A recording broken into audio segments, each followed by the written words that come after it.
বিশ্বমুক্ত গণমাধ্যম দিবস উপলক্ষে প্রতিবেদন প্রকাশ করেছে রিপোর্টার্স উইদাউট বর্ডার্স।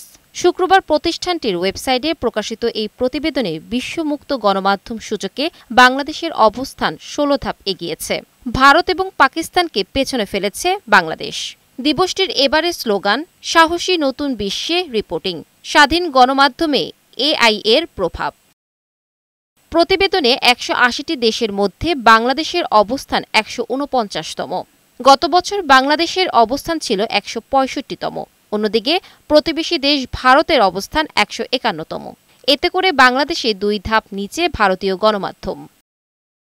মুক্ত গণমাধ্যম দিবস উপলক্ষে বিবৃতি দিয়েছেন অন্তর্বর্তী সরকারের তথ্য ও সম্প্রচার উপদেষ্টা মোহাম্মদ মাহফুজ আলম। তিনি বলেন, গণমাধ্যমের সরকারের হস্তক্ষেপ না থাকায় বিশ্বমুক্ত গণমাধ্যম সূচকে ১ বছরে ১৬ ধাপ এগিয়েছে বাংলাদেশ। গণমাধ্যমের স্বাধীনতা প্রতিষ্ঠায় অন্তর্বর্তী সরকারের উদ্যোগের কথা উল্লেখ করে উপদেষ্টা বলেন, দেশের সব গণমাধ্যম সরকারের প্রভাবমুক্ত। দেশের গণমাধ্যমকে স্বাধীন ও শক্তিশালী করতে সরকার ইতোমধ্যে বেশ কিছু উদ্যোগ নিয়েছেন। মাহফুজ আলম বলেন, গণমাধ্যম সংস্কার কমিশনের সুপারিশ অনুযায়ী অতি শীঘ্রই বেশ কিছু সংস্কার কার্যক্রম হাতে নেওয়া হবে। আগামী বছর বিশ্বমুক্ত গণমাধ্যম সূচকে বাংলাদেশ আরও কয়েক ধাপ এগিয়ে যাবে বলেও আশা প্রকাশ করেন তথ্য উপদেষ্টা। হ্যাপি শারমিন, বৈশাখী সংবাদ।